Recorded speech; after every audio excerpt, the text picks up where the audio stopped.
Iglesia Cristiana La Familia presenta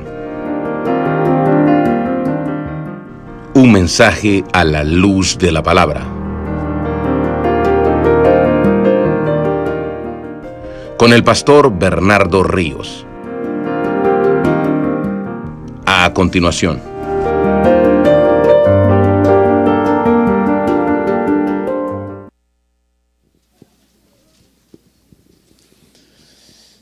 Vamos a estar en pie un momentito para leer esta porción y orar y luego nos sentamos, hermanos. Muchas gracias.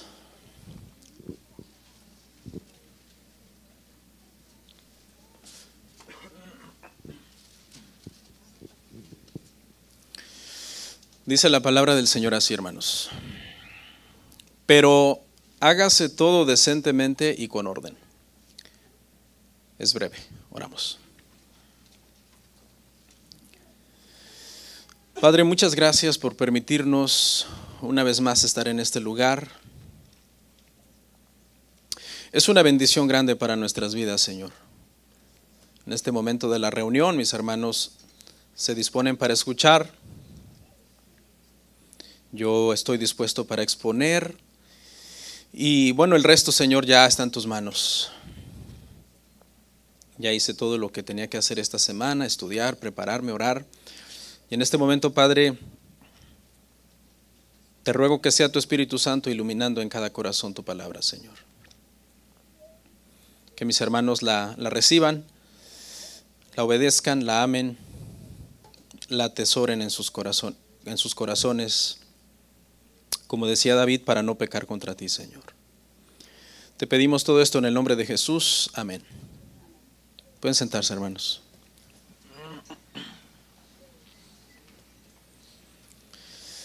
Semana de acción de gracias. ¿Cuántos están agradecidos, hermanos? Nuestro tema el día de hoy, hermanos, se titula Los elementos de una liturgia saludable. Más adelante voy a explicar qué es una liturgia. Por ahora, espérenme un momentito. En pocas palabras, hermano, vamos a hablar el día de hoy cómo deberían de ser las reuniones cristianas. El verso que leímos, hermanos, está en el contexto de que en la iglesia de Corinto había mucho desorden durante el servicio, durante la reunión. Había días que los servicios eran un caos, al extremo que el apóstol Pablo, en 1 Corintios 14:23, les dijo a los hermanos: si ustedes actúan de esta manera, tal, si vienen los incrédulos a su reunión y los ven hacer lo que ustedes hacen en su reunión, van a pensar que están locos. 1 Corintios 14:23. La Biblia, hermanos, habla de cómo deben de ser nuestras reuniones cuando como cristianos nosotros venimos a la iglesia. ¿Cuáles son los elementos que no deberían de faltar en el servicio? Y a lo largo de la historia ha habido 3 etapas cruciales para determinar el orden de la reunión. La primera etapa fue la etapa apostólica, la etapa, hermanos, primitiva, cuando los apóstoles todavía estaban vivos. La segunda etapa fue la etapa de la Reforma, cuando la iglesia se separó de Roma. Y la tercera etapa fue la etapa del puritanismo, que fue cuando este grupo de hermanos se separaron de la iglesia anglicana. Porque la iglesia anglicana, aunque ya no era romana, todavía contenía muchas cosas del romanismo. En la época apostólica, por ejemplo, se entendió que había muchas cosas que ya se hacía en la reunión de los judíos, en la sinagoga, que eran mandadas en el Antiguo Testamento y que eran la palabra de Dios, y que por tanto de forma natural se podían incorporar a las prácticas de la iglesia. Entonces varias cosas que ya se hacían en la sinagoga simplemente se comenzaron a hacer en la iglesia. No por copiarle a los judíos, sino porque esa era la palabra de Dios. Muchas cosas que hacían los judíos en la sinagoga las hacían porque las habían aprendido del Antiguo Testamento. Por ejemplo, tener un gobierno de ancianos. La iglesia entendió que de la misma manera que Israel tenía un gobierno de ancianos, la iglesia podía también tener un gobierno de ancianos. La lectura y la exposición de las escrituras que se hacía en la sinagoga también se entendió que se debía de hacer en la iglesia. Las oraciones, las ofrendas, etc. La etapa que siguió, hermanos, la etapa de la Reforma Protestante, fue cuando la iglesia se separó de Roma. Y los protestantes entendieron que había cosas que Roma hacía que eran bíblicas. Otras no, otras sí, a otras Roma les había dado un entendimiento medio raro. Y entonces los reformadores lo que dijeron es, hay cosas que ya hacíamos siendo católicos, que tenemos que seguir haciendo siendo protestantes, porque son bíblicas. Como por ejemplo, reunirnos los domingos. Entendemos que la reunión de los santos es el domingo, que es el día del Señor. Cantar en la reunión, cantos de adoración, es algo que lo podemos hacer también, porque la Biblia lo manda. No es que estamos simplemente separándonos de Roma y haciendo todo exactamente igual que Roma, sino que hay cosas que son verdad. Y si es verdad, lo tenemos que hacer porque es verdad. Incluso el diablo algunas veces dice la verdad, ¿no? La comunión, por ejemplo, también. Dijeron, bueno, tenemos que celebrar la cena del Señor, como lo hacíamos cuando éramos católicos también. Obviamente se le dio un significado diferente a varias cosas, como por ejemplo, en lugar de hacer énfasis en la misa, el protestantismo comenzó a hacer énfasis en la exposición de las escrituras. Y por eso es que el púlpito fue puesto al centro, cosa que no se hacía con Roma, porque en Roma lo más importante era la misa. También dijeron, sí, necesitamos ancianos y pastores que gobiernen la iglesia, pero no creemos que debería de haber un sistema jerárquico sacerdotal en donde todos los pastores deberían de someterse a un pastor principal, que en este caso en Roma se enseñaba, debe de haber un orden jerárquico y todo mundo debe de estar sujeto al Papa. Entonces, le estoy contando históricamente cómo se ha ido definiendo a lo largo de los siglos la liturgia. Ya les voy a explicar con más detalle qué es una liturgia, una palabra que por cierto a algunos les genera un poco de miedo. En la época puritana, hermanos, aquellos que no estaban de acuerdo con la iglesia anglicana, porque la iglesia anglicana fue un movimiento que se separó de Roma, pero que seguía haciendo muchas cosas que no estaban de acuerdo a las escrituras, dijeron, nosotros no podemos estar de sana conciencia en esta iglesia. Y se separaron y de ahí salieron los puritanos. El puritanismo entonces, hermanos, comenzó a hacer énfasis en, por ejemplo, el principio regulador de la adoración. Es decir, ¿qué es lo que dice la escritura que debemos hacer cuando nos reunimos? La iglesia anglicana decía, podemos hacer lo que la Biblia manda, pero también lo que la Biblia no prohíbe. Los puritanos dijeron, no, tenemos que hacer solo lo que la Biblia manda y hacer lo que la Biblia no prohíbe. Es un error. Y eso es lo que se llama como el principio regulador de la adoración. Entonces, hay un proceso histórico, hermanos, que ha ido definiendo los elementos que deberían de contener nuestra liturgia, es decir, nuestra reunión. Pero lo más importante es que ese proceso histórico sea definido por las escrituras. ¿Sí? Porque eso es lo que el protestantismo cree. El protestantismo no creemos solo eclesia, la iglesia tiene la autoridad de determinar lo que se puede hacer. En el protestantismo entendemos, las escrituras son las que le debe decir a la iglesia qué hacer. Ese es un principio bien importante para nosotros, la sola escritura como protestantes. Este va a ser nuestro bosquejo el día de hoy, hermanos. Primero, vamos a ver 4 puntos. Primero, ¿qué es lo que debe regular nuestros servicios de adoración? En el punto 1. Punto 2, ¿cuál es el propósito de la reunión? Punto 3, ¿qué es una liturgia? Y por último, ¿qué elementos debe de contener una liturgia saludable? Vamos a ver el punto 1. ¿Qué es lo que debe regular nuestros servicios de adoración? Es decir, ¿qué se debe hacer en la reunión? Cuando venimos el domingo, ¿cuáles son los elementos que debe de contener esta reunión? Hermano, no todas las iglesias que se llaman protestantes tienen una liturgia con un peso histórico y bíblico. Muchas iglesias hacen sus servicios como ellos quieren. Dicen, ¿y si le metemos esto? O si le quitamos esto otro porque esto es aburrido, quitémosle lo que es aburrido, metámosle lo que es más ameno o más divertido. Si usted fuera un domingo a varias iglesias que no tienen raíces históricas, usted se daría cuenta, hermano, que sus servicios son muy diferentes. Y muchos de esos servicios, hermanos, se parecen al servicio de los corintios. Son un caos, son un desorden, se hace de todo y se hacen cosas que la Escritura no manda. La exposición de las Escrituras no es como debería de ser. El culto de adoración no está cuidado. Los elementos que se incluyen para la liturgia muchas veces no se entiende de dónde se sacaron, si es la imaginación del pastor, la imaginación de la denominación o de los hermanos.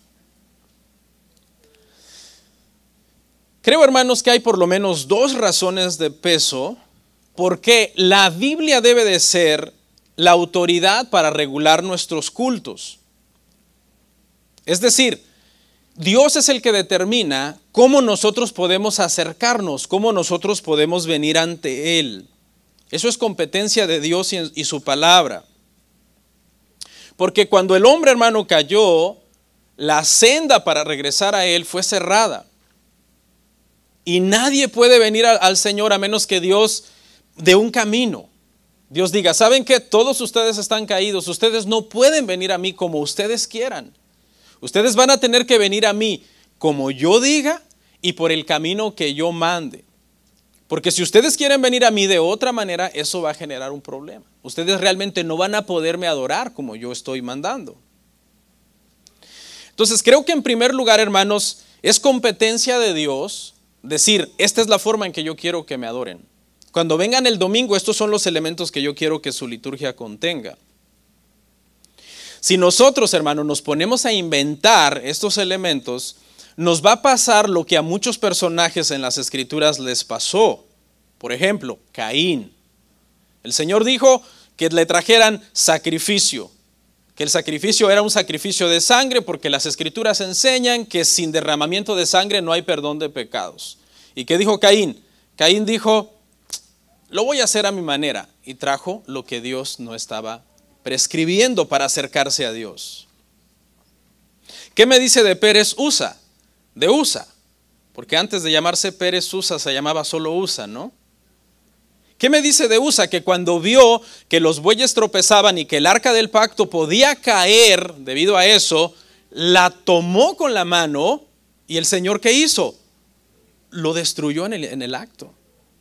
La ofrenda de Abel fue una ofrenda no de fe, que al Señor no le agradó, porque Abel pensó que podía adorar a Dios a su manera. Caín. Que podía Caín decir, bueno, estos son los elementos que yo voy a poner en mi liturgia. Las intenciones de Usa parecían nobles, ¿verdad? Quizás hasta usted mismo hubiera dicho, el arca se cae y hubiera intentado detenerla. Muchas veces podemos hacer cosas, hermano, que parecen nobles en nuestros cultos, pero que Dios no ha prescrito. Porque lo que Dios había prescrito para el arca era que solamente ciertas personas la podían tocar. ¿Se acuerda? Los coatitas. Los coatitas eran los únicos que la podían tocar. ¿Y bajo qué circunstancias? Con unas varas. Por eso el arca tenía unas argollas a través de las cuales se metían las varas. Había restricciones entonces. Tú no te podías acercar al arca como tú quisieras. ¿Se acuerda lo que le pasó a los filisteos? Cuando el arca fue secuestrada y el mismo Dios de ellos estaba postrado ante el arca. ¿Qué me dice del rey Usías? Que un día dijo, yo voy a ofrecer incienso, y en el momento en que tomó el incensario y comenzó a ofrecer incienso, se llenó de lepra. Porque dice las Escrituras que estaba haciendo un trabajo que no le había sido prescrito a él. Dios había prescrito quiénes habían de hacer ese trabajo, y eran los sacerdotes. Y así murió leproso. Estaba leyendo su historia, es bien interesante porque ya cuando el rey quedó leproso, aunque fuera el rey, ya no pudo gobernar. Porque lo tuvieron que aislar en una casa, no podía entrar en contacto con nadie. Y desde ese momento que quedó leproso, su hijo era su representante. Su hijo comenzó a reinar más temprano de lo que debería de ser, porque su padre ya no podía entrar en contacto con el pueblo. Y dice que murió leproso. Nunca se le quitó la lepra. Murió leproso. Y yo creo, hermanos, que el ejemplo más claro de que Dios dice, así es como quiero que me adoren, y no según ustedes piensen, es el ejemplo de Nadab y Abiú, que dice las Escrituras que ofrecieron un fuego extraño y fuego del Señor los consumió también y los destruyó. Es un ejemplo, hermanos, la verdad, bastante fuerte, que nos debería de decir a nosotros, tengamos cuidado con los elementos que nosotros incluimos en nuestra adoración y en nuestra liturgia, no sea que estemos desagradando a Dios.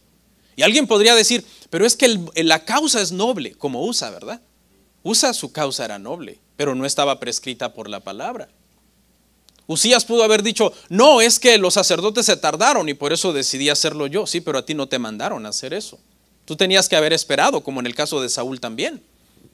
Que porque Samuel tardó se desesperó y él lo hizo, y por haber desechado al Señor y lo que el Señor había prescrito, el Señor lo desechó a él del reinado. Samuel Waldron, el comentarista de la Confesión de Fe, dice algo así, dice, si Dios decretara que fuese adorado solo por los que llevaran camisas de color naranja y corbatas verdes, oiga, qué horrible combinación, tendría derecho a hacerlo.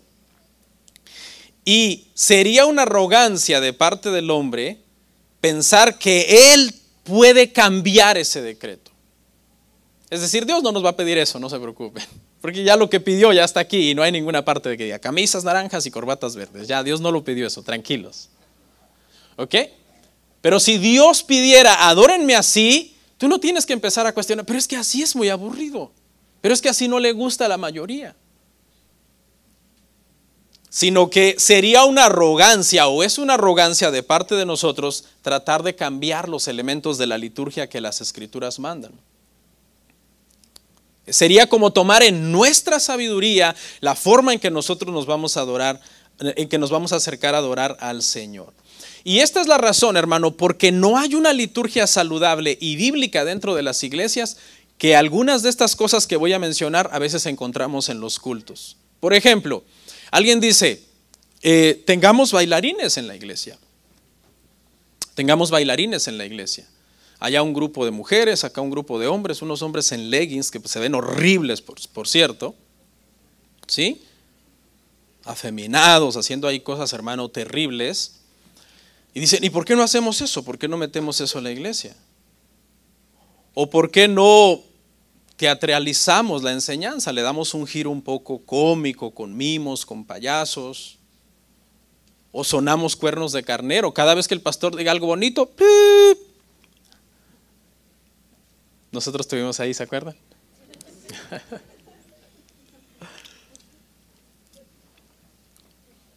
¿Por qué no metemos esto, quitamos aquello?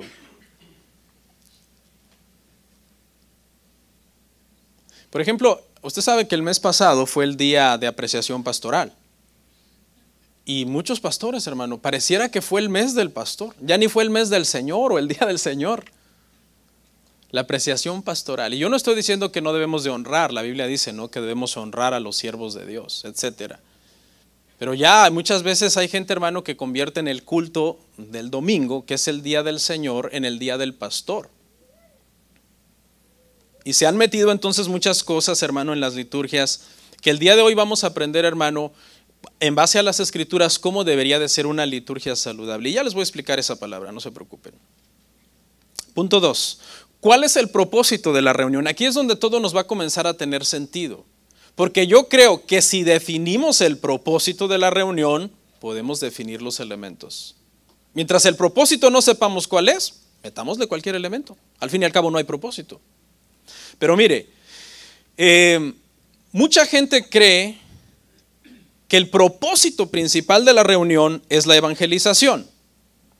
Mucha gente dice, no, el propósito principal de la reunión de los santos el día del Señor, el domingo, es la evangelización. Traigamos un predicador que tiene poder para predicar un mensaje evangelístico, inviten nuevos ese domingo y tratemos de que se conviertan.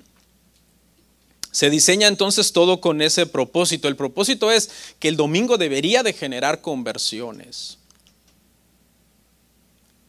No estoy diciendo que eso está mal, pero no es el propósito principal, es solamente un efecto secundario de cumplir con el propósito principal, que es lo que estoy tratando de definir ahora.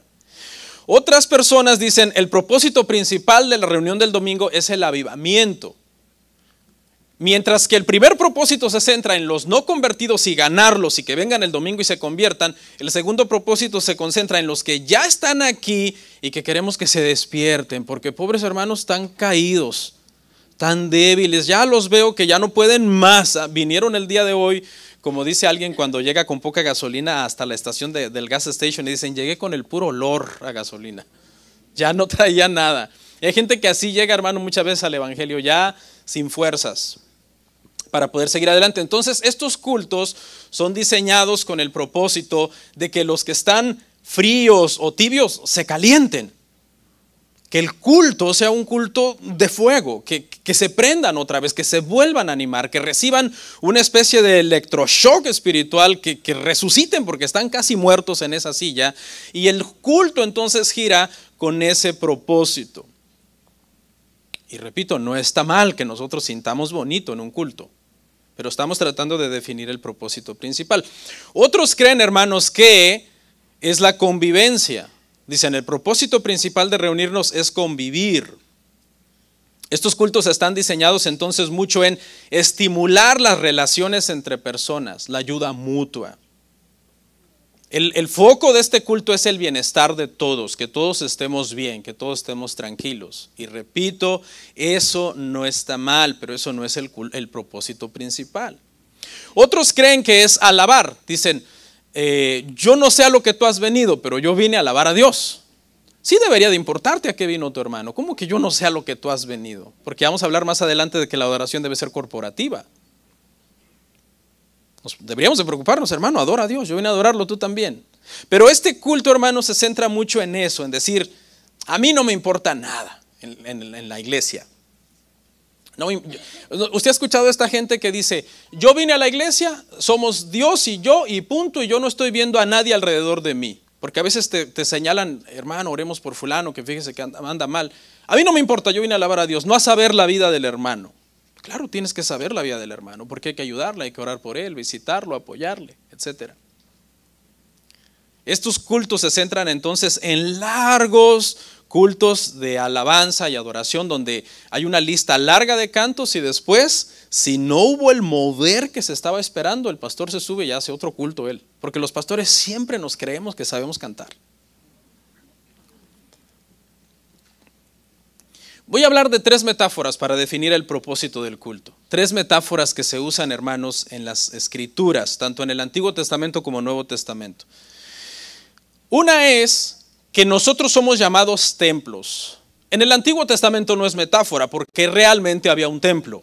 En el Nuevo Testamento esto es una metáfora, porque aquí realmente no somos el templo del Antiguo Testamento, pero somos llamados templo. Mire lo que dice Efesios 2, 20 al 22. Pónganlo en la lámina de la metáfora del templo, hermanos, por favor. Esa. Efesios 2, 20, 22 dice, edificado sobre el fundamento de los apóstoles y profetas, siendo la principal piedra del ángulo Jesucristo mismo, en quien todo el edificio bien coordinado va creciendo para ser un templo santo en el Señor, en quien vosotros también sois juntamente edificados para morada de Dios en el Espíritu. Ok, ¿qué era el templo en el Antiguo Testamento, hermano? El templo en el Antiguo Testamento era un edificio que se había construido con el propósito de que la presencia de Dios estuviera en ese edificio. Era un lugar de reunión entre el pueblo y Dios. Dios estaba en ese lugar de forma espiritual, su presencia estaba en ese lugar, precisamente justo en el lugar santísimo y justo en medio de los querubines en el propiciatorio del arca del pacto. Dios estaba ahí. ¿Ok? Hay pasajes, hermano, como por ejemplo, 1 Corintios 6, 19, que cada creyente de forma individual es llamado templo. Pero en este de Efesios no es usted llamado templo de forma individual, sino la reunión. Es decir, toda nuestra reunión es llamada templo. Eso quiere decir que cuando venimos ¿a dónde? A la presencia de Dios. Porque eso es lo que en el Antiguo Testamento era el templo, el lugar de la presencia de Dios. Mire lo que dice Efesios 4:22. Precisamente Efesios 4:22 dice ahí, hermanos, que somos edificados para morada de Dios. en el Espíritu. El pasaje que leímos. Es decir, de la misma manera que en el templo, en el Antiguo Testamento, Dios estaba presente, Dios está hoy aquí, hermanos. Dios está hoy aquí. Este es el lugar en donde el pueblo de Dios se reúne ante la presencia de Dios. Esa es la primera. La segunda, santuario. El tema del santuario. Éxodo 25, 8 al 9. Dice, y harán un santuario para mí y habitaré en medio de ellos conforme a todo lo que yo te muestre. El diseño del tabernáculo y el diseño de todos sus utensilios, así lo haréis. Muchas veces escuchamos la palabra santuario, hermanos, o la leemos en la Biblia y a veces no nos detenemos a pensar lo que significa. Y esta palabra santuario tiene que ver obviamente con algo sagrado, con algo consagrado, con algo, hermanos, que se ha apartado para un propósito principal. Pero también santuario conlleva el significado de protección. Por eso es que cuando una persona pide santuario en una nación o en una iglesia, de hecho hay iglesias que pueden servir como santuario, en algún lugar, en una embajada, etcétera, ¿qué es lo que está pidiendo? Está pidiendo protección. Entonces el santuario, escuche, es el lugar donde se debe de proteger la santidad de Dios. Es decir, no es un lugar, es el lugar de su presencia, pero debe de tener en reverencia al que se acerca. Tened en reverencia mi santuario, dice la Escritura, ¿no? Es decir, debe de haber una cierta reverencia, porque el propósito de los que se reúnen es proteger la santidad de Dios. Y no es que Dios no pueda protegerse solo.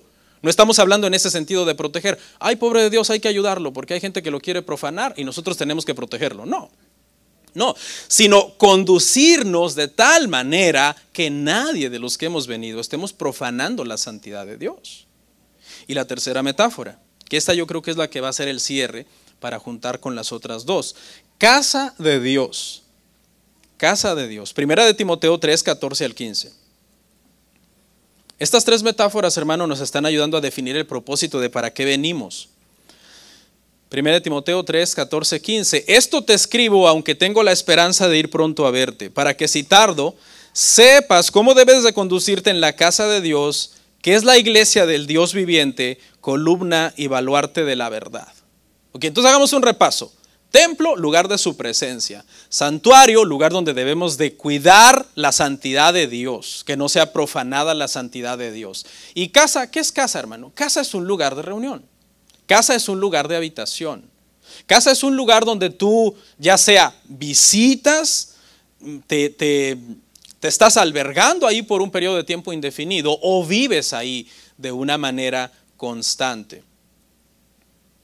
Convives con personas, tienes una convivencia, en primer lugar con el jefe de la casa y luego con todas las demás personas que habitan en esa casa.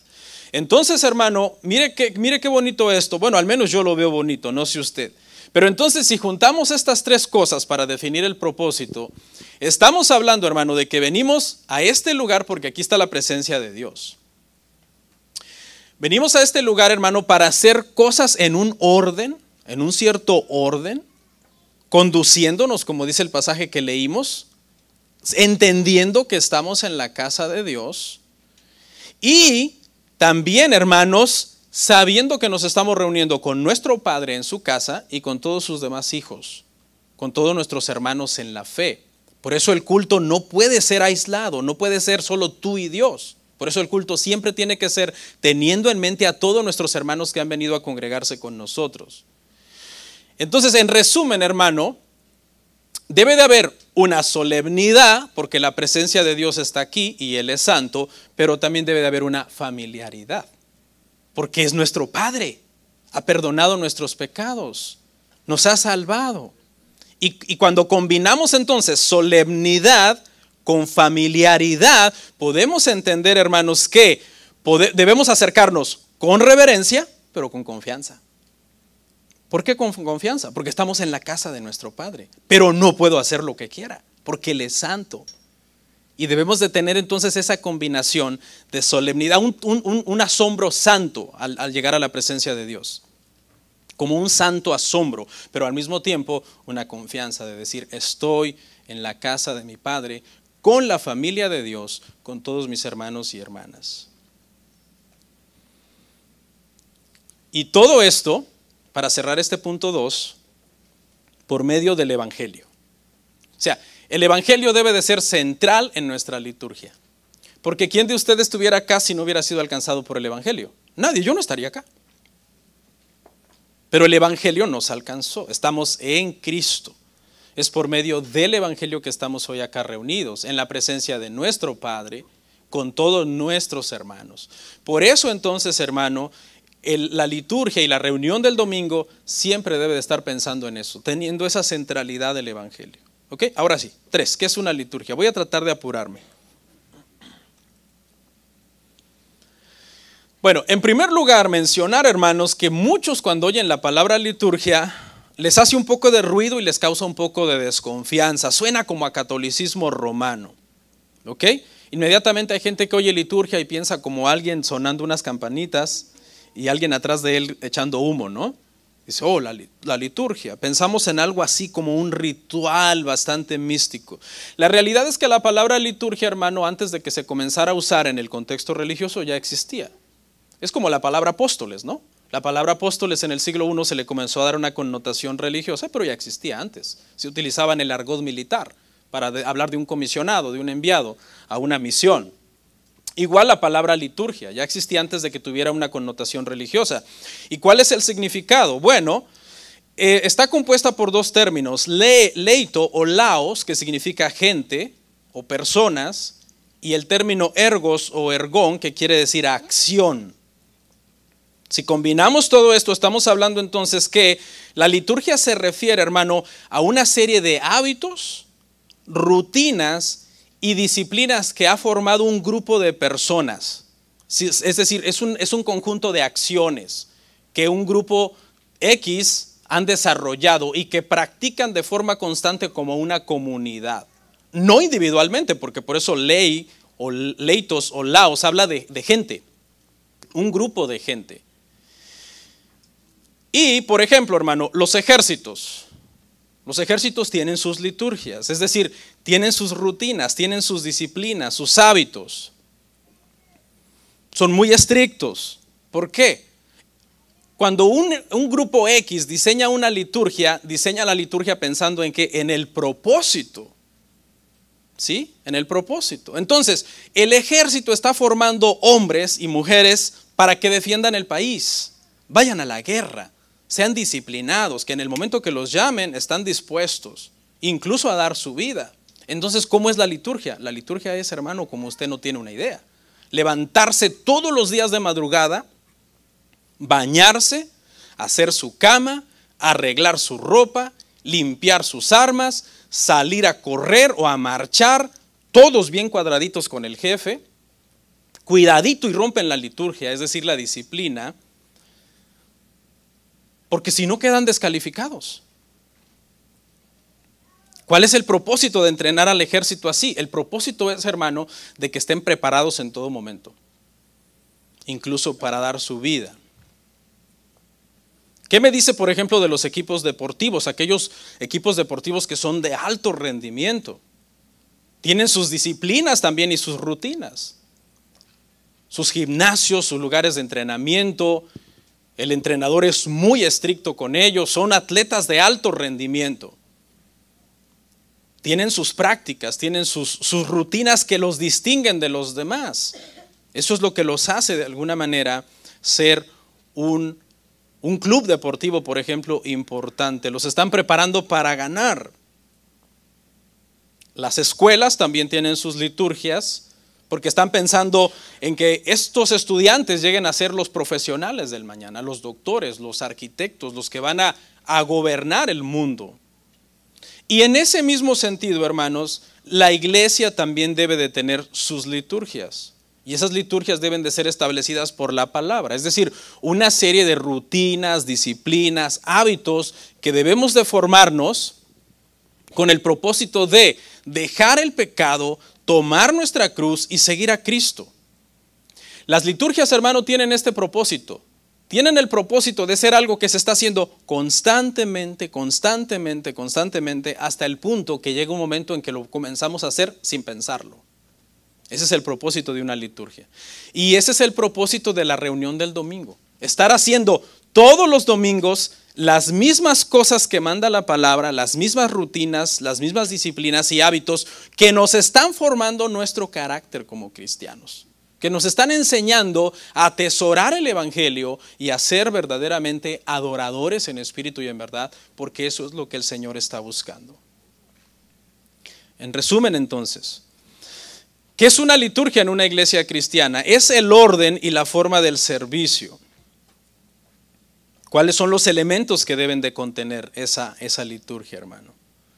¿Cómo debe de ser definida? Debe de ser definida por las Escrituras, porque vimos en el punto 1 que si Dios dice, lo hacen de esta manera, es arrogante decir, no lo vamos a hacer de esta manera, porque ¿sabes qué, Señor? Nos parece aburrido, nos parece demasiado mecánico, nos parece algo que no le va a gustar a los nuevos van a llegar y no les va a gustar, no van a volver. Esta liturgia definitivamente va a matar el crecimiento de nuestra iglesia. Por eso fue importante definir el propósito.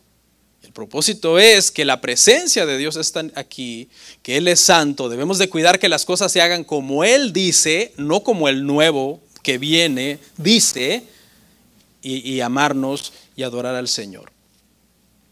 Y entonces, hermano, ahora vamos a ver los elementos de una liturgia saludable. En el punto número 4, hermanos. Los elementos de una liturgia saludable. Las cosas que voy a comentar, hermano, en este punto tienen un trasfondo histórico, ¿no? Hay cosas que la iglesia ha hecho por 2000 años, desde que la iglesia nació. Hay otras cosas que la iglesia las comenzó a hacer o les dio un giro diferente en la Reforma Protestante. Por ejemplo, en la Reforma Protestante se dijo, sí, podemos seguir celebrando la comunión, pero no es que creemos en la transubstanciación. O sea, hubo cosas que tuvieron un cierto giro, ¿ok? Y en la época puritana se definieron algunos otros elementos. Entonces, poco a poco, históricamente se ha ido definiendo qué está bien y qué no es correcto, ¿ok? Y más o menos las iglesias históricas, hermano, tienen una liturgia como las que yo voy a mencionar, con pequeñas variantes quizás entre una denominación y otra. Pero históricamente las denominaciones antiguas con una rica tradición de 500 años, por ejemplo, 400 años de historia, han tratado de decir, este debería de ser el orden del servicio. Pero, ¿qué pasó? Pues hace 100 años nació el movimiento pentecostal, neopentecostal, no escritural, no basado en la palabra y definió todo diferente. No, nosotros podemos hacer el culto como nosotros querramos. Pongamos gente que dance, pongamos gente que haga esto, que haga lo otro. Y ahí fue, hermano, donde hubo un desvío realmente. Entonces, cuando nosotros como iglesia no tenemos una liturgia histórica, no tenemos raíces. No tenemos raíces, estamos en el aire. Alguien puede decir, ¿y por qué se hace eso? No, pues se nos ocurrió, nos ha funcionado, se ve bonito. Ok, en esta parte, hermano, lo primero que quiero decir es que la reunión debe de ser corporativa. El punto primero, hermanos, la reunión debe de ser corporativa. Primera de Timoteo 2:5. Porque hay un solo Dios y un solo mediador entre Dios y los hombres, Jesucristo hombre. ¿Qué queremos decir, hermano, cuando decimos que la reunión debe de ser corporativa? Esto fue algo que los reformadores cambiaron de Roma. Porque cuando en la reunión, hermano, de adoración de Roma no tiene el propósito en sí de ser corporativa. ¿Por qué? Porque en Roma se entiende que hay un sacerdote que es el que va a presentar las ofrendas y los sacrificios por ti. Entonces, prácticamente el pueblo es un tanto un espectador de ese culto de adoración. Pero el sacerdote es el que va a hacer entonces los sacrificios. Son como mediadores, los sacerdotes son como esa especie de mediadores. Los reformadores dijeron no, en nosotros entendemos por la Escritura que todos nosotros en algún sentido somos sacerdotes en algún sentido. Pero que nuestro sumo sacerdote es Cristo y es el único mediador en sí que necesitamos para poder ir al Padre. Entonces, por eso aquí, hermano, no hay una especie sacerdotal que ofrece sacrificios o presenta ofrendas por usted. Yo soy el pastor, ¿ok? Pero yo no estoy de una manera haciendo algo por usted. ¿Ok? Estoy predicando el evangelio, etcétera, pero usted puede venir directamente delante de Dios, no precisamente a través de mí. Por muchos años se les ha llamado erróneamente levitas al grupo de alabanza. Eso es un error. El grupo de alabanza es solamente un grupo guía de adoración. Pero no son los levitas, hermano, de la iglesia. El pastor no es el sacerdote de la iglesia, que es el mediador. Usted tiene un solo mediador. ¿Quién es? Es Jesucristo. Usted puede ir directamente delante de Dios. Y en ese sentido, hermanos, es que yo les quiero decir que la adoración es corporativa. Es decir, usted no viene a ser espectador de cómo lo van a hacer los levitas, porque no son levitas. Ni usted viene para ser aceptado a través de mis oraciones o de las ofrendas que yo voy a presentar por usted. Y aquí voy a tocar un punto un poco sensible, pero creo que es relevante, hermanos. Y es que en la Edad Media las catedrales, hermano, Roma las comenzó a diseñar de tal manera, no existía la iluminación computarizada que existe hoy, etcétera, y se comenzaron a diseñar las catedrales para que donde estaba el sacerdote que oficiaba hubiera más luz que en el resto del lugar. Y el propósito era porque se entendía que realmente era el sacerdote el que estaba ofreciendo los sacrificios y el pueblo solamente estaba expectante en la reunión. Así fue que se comenzaron a diseñar las catedrales tratando de iluminar más el lugar donde están los que están ofreciendo los sacrificios. Hoy día, hermanos, pues existe el sistema de luces. E indirectamente, aunque no sea ese el propósito, cuando la iglesia apaga todas las luces del santuario y deja solo las luces de arriba, está mandando un mensaje equivocado de que los que están arriba están adorando. Y el pueblo no, porque el pueblo está en una penumbra. Es más, no puedes ver ni al que está a la par tuya. No estás adorando corporativamente. Se supone que viniste el domingo para adorar con tus hermanos, verle a tus hermanos la cara, como dijo Juan, ¿no? Espero ir cara a cara a verles a ustedes. Pero resulta que viniste el domingo y ni te enteraste quién estaba a la par tuya. No adoraste con él. Porque supuestamente este plan de apagar las luces a la gente es como que la gente tenga su intimidad con Dios, en lo privado, que esté en lo oscurito donde nadie lo ve, y entonces que él y Dios se conecten. Conéctese con Dios, hermano. Olvídese del que está a la par de usted.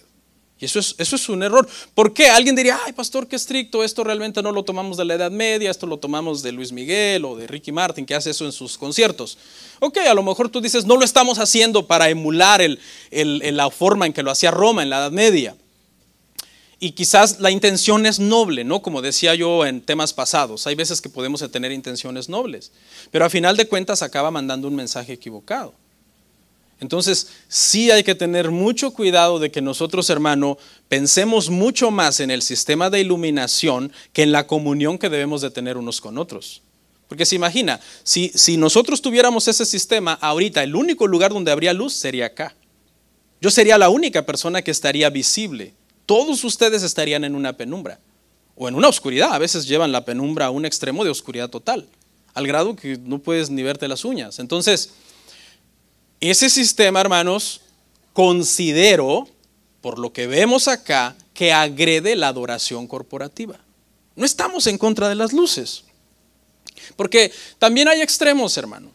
Hay extremos. Hay gente que dice, no, me voy a ir de esta iglesia porque pusieron unas luces, o me voy a ir de esta iglesia porque compraron unas pantallas gigantes, o qué sé yo, ¿no? Una vez yo le di un consejo a un hermano, me dice, no, es que en mi iglesia, no sé si está aquí, lo digo con todo respeto, es que en mi iglesia compraron unas pantallas gigantes y eso no me gustó. Y le dije, hermano, el problema no es que en su iglesia hayan comprado unas pantallas gigantes.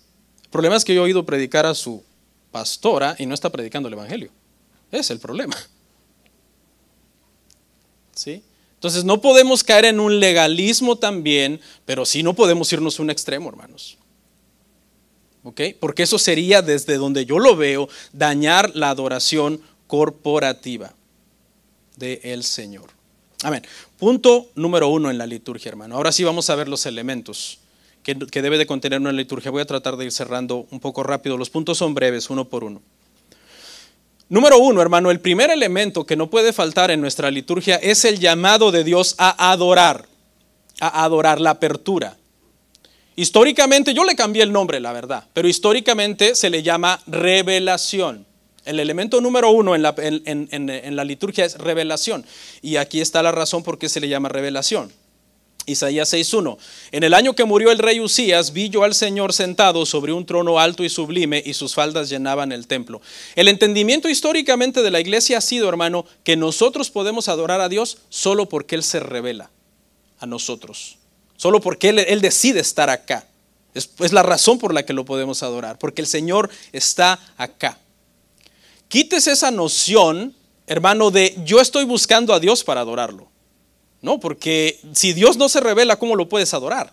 No, Él dice, yo busco adoradores que me adoren en espíritu y en verdad. Y Él es el que se revela. Al su presencia estar aquí, nosotros entonces, hermano, podemos adorar. En esta parte de la apertura o revelación debería de haber lo siguiente. Debería de haber una porción que exalte a Dios, una porción bíblica que exalte a Dios. Aquellos hermanos que hacen aperturas, escuchen. Debería haber una porción, la lectura de una porción que exalte a Dios. Debería de haber una oración silenciosa de meditación del pueblo, porque estamos entrando a un lugar santo, vamos a adorar a Dios, y debería de haber una especie de preparación para adorar. ¿Ok? Cuando el hermano que hace la apertura hace una lectura, nosotros oramos todos y nos preparamos, entendiendo, Dios se ha revelado. Dios está aquí. Y no podemos tomar a la ligera la presencia de Dios. 2. ¿Qué sigue? Siguen los cantos de adoración, hermanos. Después de que se hace una apertura o la revelación de Dios, que Dios está llamando a adorar, quiero que le quede claro eso en la revelación. Dios está llamando a adorar en la revelación. ¿Ok? 2. Cantamos cantos de adoración. Efesios 5:19. Hablando entre vosotros con salmos, con himnos y cánticos espirituales, cantando y alabando al Señor en nuestros corazones. Esto es para toda la congregación. Los que cantan aquí son voces guía. ¿Cuál es el trabajo de un guía? ¿Usted alguna vez ha seguido un guía? Bueno, yo creo que varios. Pero ¿cuál es el trabajo de un guía? ¿Llevarte a dónde? A un lugar. Y cuando los hermanos cantan, sus voces son voces guías. Es decir, su propósito es llevarnos a un lugar. No es nosotros oírlos. Oh, qué bonito. No es nosotros como deleitarnos en admirar a la persona. Y qué bueno, aquí uno puede admirar sanamente a alguien, ¿no? Dios le ha dotado, tiene voz, etcétera. Tienen gracia para ministrar. Pero no es el propósito en sí. Es simplemente cantar con ellos porque nos están guiando a la presencia de Dios. En este tiempo, hermano, se entiende que todos estamos adorando corporativamente y lo que se está haciendo, hermano, con los cantos es reconocer la grandeza de Dios. ¿Ok? En este punto, el propósito principal es reconocer la grandeza de Dios y por eso es que tú lo estás adorando. 3. Lectura bíblica y oración de confesión, Colosenses 4:16. Cuando esta carta haya sido leída entre vosotros, haced también que sea leída en la iglesia de los laodicenses y que la de Laodicea la leáis también vosotros. Después de que se cantan los cantos de adoración, hermanos, debe de haber lectura bíblica. Las iglesias, hermano, ortodoxas y cristianas por siglos siempre han tenido lectura bíblica en el culto. ¿Ok? Hay varias formas de hacerlo. Esto es lo que yo considero que puede ser una forma de empezar, por lo menos leyendo un capítulo el domingo juntos toda la iglesia. ¿Ok? Hay otras formas. Ya después, conforme nosotros como iglesia vayamos creciendo en estas cosas, los cambios nunca deben de ser bruscos. Los cambios deben de ser con mucha prudencia, con mucha sabiduría. Pero por ahora lo que yo considero y que ya decidimos con los ancianos es la lectura bíblica de la iglesia, que es parte del culto, debería de ser mínimo un capítulo cada domingo. Ay, pero es que nos vamos a tardar 20 años en terminar la Biblia. Es que no es una carrera. Es lectura bíblica corporativa. ¿Ok? Y eso es algo que como iglesia no estamos haciendo. Porque no estoy hablando de la apertura que se lee la Biblia. No estamos hablando de cuando los hermanos adoran y leen una porción. Estamos hablando de un momento en que se dedica para que toda la iglesia leamos juntos la Escritura. En esta parte, hermanos, muchas iglesias lo que hacen es, después de la lectura bíblica, cantar un himno final antes de la predicación. Porque ahorita sigue la predicación. Pero lo que se entiende es que entonces, hermanos, se canta un himno final antes de lo que sigue. ¿Ok? Lo que sigue, hermanos, el número 4. El número 4, hermanos, es las ofrendas y los anuncios. 1 Corintios 16:2. Cada primer día de la semana, cada uno de vosotros ponga aparte algo según haya prosperado, guardándolo para que cuando yo llegue no se recojan entonces ofrendas. El dar, hermanos, es parte de la liturgia. Eso ha sido por milenios en la iglesia. Es parte de la liturgia. Es uno de los elementos de nuestra adoración. Dar es adorar también, es parte de nuestra adoración, apoyar el ministerio, sus necesidades. La Biblia abunda en esto, por ejemplo, apoyen a las viudas, 1 Timoteo 5:3, apoyen a las iglesias pobres, Romanos 15:26, apoyen a los misioneros, Filipenses 4:14 al 20, sostengan a los obreros locales de la iglesia, 1 Timoteo 5:18. Siempre se debe procurar entonces, en esta parte que llamé ofrendas y anuncios, dar todos los anuncios. No debería de haber ningún anuncio para después del sermón, porque eso arruina, desconcentra y te saca estás oyendo la palabra, cantas el último canto de adoración y luego vienen anuncios. Y no que no sean importantes, porque hay muchos anuncios muy importantes, pero ya no es el momento. La iglesia debería de irse a su casa no con los anuncios en mente, sino con el sermón y el momento que usó para adorar. Este es un cambio que también necesitamos hacer en la iglesia. Nos va a costar un poco porque a veces hay anuncios un poco importantes, como por ejemplo orar por matrimonios. Este cambio todavía no se ha hecho. A veces hay que presentar nuevos miembros, presentar bebés, dar un comunicado, etcétera. Y entonces eso va a hacer que la parte de anuncios antes de la predicación se alargue un poquito, pero va a valer la pena porque cuando el sermón acabe, se acabó la reunión. No hay más anuncios que te van a desconcentrar del sermón. Ok, ahora el que sigue, hermanos, el 5, solo son 8, ya termino, solo son 8. La predicación de la palabra. Después de las ofrendas y los anuncios viene la predicación de la palabra. Que prediques la palabra, que instes a tiempo y fuera de tiempo, redarguye, reprende, exhorta con toda paciencia y doctrina. Todos los elementos son importantes, pero este es central. Este es lo que nos está formando nuestro carácter como creyentes.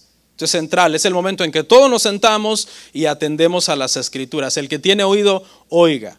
Debemos de escuchar la palabra, ¿no? El énfasis de la reforma protestante, les comentaba yo, fue el púlpito al centro de la reunión y la exposición de las escrituras central para la iglesia. La prédica siempre debe de ser expositiva, siempre. Aquí es donde alguien se puede confundir, porque entienden expositiva que siempre tiene que ser verso a verso, libro a libro, capítulo a capítulo, verso a verso. No, expositiva no significa eso necesariamente. La predicación puede ser temática, como esta predicación es temática, no estoy dando un libro verso a verso, o puede ser consecutiva, como cuando terminamos Filipenses, temática o consecutiva, pero siempre tiene que ser expositiva. ¿Qué quiere decir eso? Que se explica el sentido del pasaje. Eso quiere decir expositivo, se explica el sentido del pasaje que se está viendo. 6.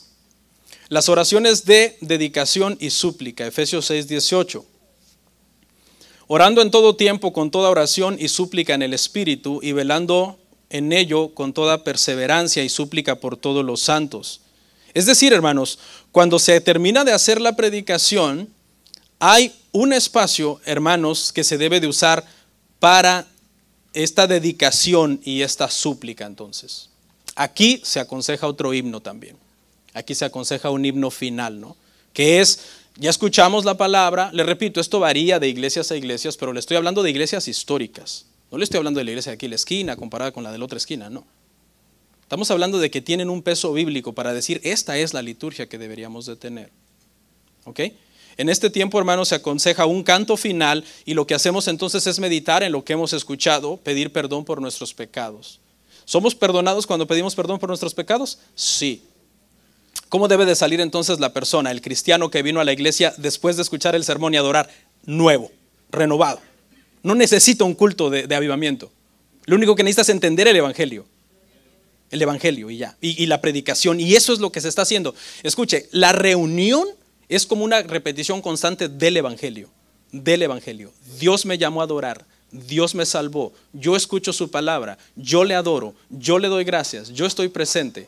Es una repetición constante del evangelio, porque sin el evangelio no estaríamos acá. Y 7, la cena del Señor. Hechos 27. El primer día de la semana, reunidos los discípulos para partir el pan, Pablo les enseñaba habiendo de salir al día siguiente y alargó el discurso hasta la medianoche. Nosotros como iglesia celebramos la Cena del Señor mensual. Muchas iglesias, basado en este pasaje, lo hacen semanal. Considero que ambas son correctas, ¿sí? Considero que ambas son correctas. Quizás en el pasado comenté que es muy mecánico semanal, pero las escrituras dicen acá claramente, cada primer día de la semana, reunidos partían el pan. Y mucha gente lo ha dicho. Yo por eso cuando expliqué la Cena del Señor hace unas 2 semanas, yo dije, históricamente la iglesia celebraba la Cena del Señor semanal, históricamente. Empezó haciéndose diario cada vez que se reunían.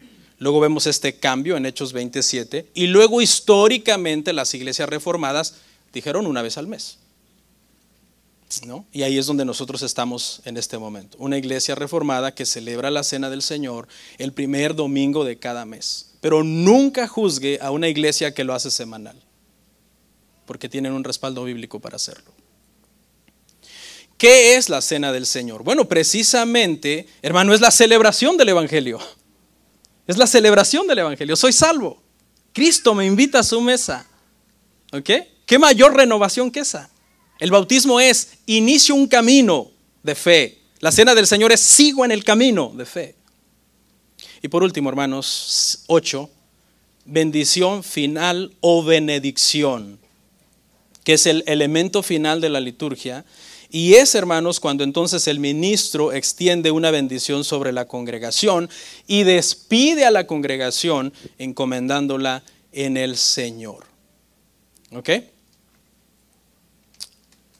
Conclusión, hermanos.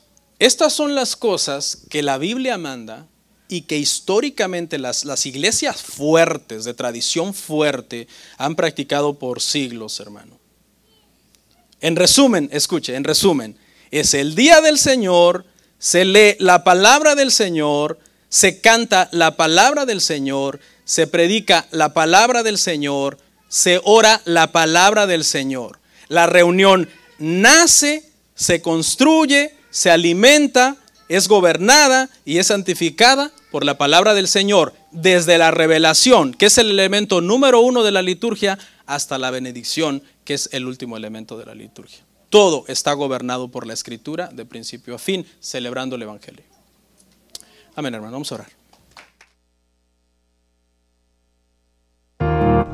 Comparte, suscríbete, dale like. Gracias por tu sintonía. Hasta la próxima. Bendiciones.